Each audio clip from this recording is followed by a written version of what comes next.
Hi പ്രിയപ്പെട്ടവരെ, ഞാൻ നിങ്ങൾക്ക് ഒരു വാക്കിനെ പരിചയപ്പെടുത്തി തരാൻ ആഗ്രഹിക്കുന്നു. ആദ്യം ആ വാക്കിന്റെ അർത്ഥം പറഞ്ഞുകൊണ്ട് തുടങ്ങട്ടെ. ആ വാക്കിന്റെ അർത്ഥം ദൈവത്തിന്റെ കരമെന്നാകുന്നു. ആ വാക്ക് ഹസിയേൽ എന്നാകുന്നു. നമുക്ക് എപ്പോഴാണ് നമ്മുടെ ജീവിതത്തിൽ മൂന്നാമത് ഒരു കരത്തിന്റെ ആവശ്യമെന്ന് അറിയാമോ?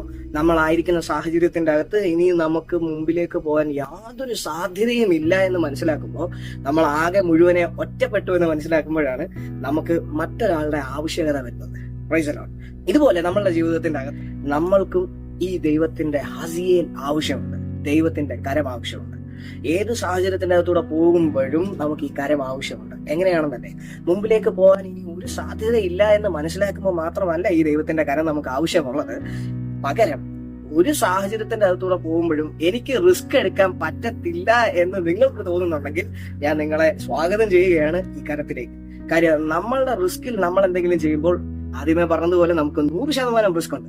എന്നാൽ ദൈവത്തിന്റെ കരത്തിൽ ആശ്രയിച്ചുകൊണ്ട് നാം നമ്മുടെ ജീവിതത്തെ മുമ്പിലേക്ക് കൊണ്ടുപോകുമ്പോൾ നമുക്ക് 0 റിസ്ക് ആണ്, എന്നാൽ 100% ഫലമുണ്ടാകും. Price the Lord. പുതിയ നിയമത്തിൽ ഒരമ്മ തന്റെ ഭർത്താവ് മരിച്ച്, തന്റെ മകനും മരിച്ച്, തന്റെ ശവമഞ്ചവുമായി കടന്നു പോകുമ്പോൾ അവിടേക്ക് ഒരു കരം വെളിപ്പെടുകയാണ്. അത് മറ്റാരുടെ കരവുമല്ല, യേശുവിന്റെ കരമാണ്. എല്ലാ സാഹചര്യങ്ങളും അവരെ നോക്കി പറഞ്ഞു, ഇനി നിനക്കൊരു സാധ്യതയില്ല. കാര്യം അവരുടെ പ്രിയപ്പെട്ട ഭർത്താവ് മരിച്ചുപോയി, അവസാനം തന്റെ ഏക തുണയായിരുന്ന മകനും മരിച്ചുപോയി.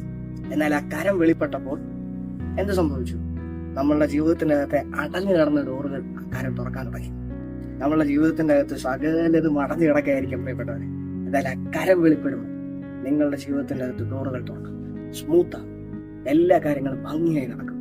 പ്രിയപ്പെട്ടവരെ, അതുകൊണ്ട് തന്നെ ഞാൻ നിങ്ങളെ സ്വാഗതം ചെയ്യുകയാണ് ഈ കരത്തിന്റെ അകത്തേക്ക്, ഈ കരത്തിന്റെ അടുത്തേക്ക്. ഈ കർത്താവ് നിങ്ങളെ സ്നേഹിക്കുന്നു. ഈ കർത്താവ് നിങ്ങളുടെ കൂടെയുണ്ട്. ദൈവം നിങ്ങളെ സമൃദ്ധമായി അനുഗ്രഹിക്കട്ടെ. ആമേൻ. Praise the Lord.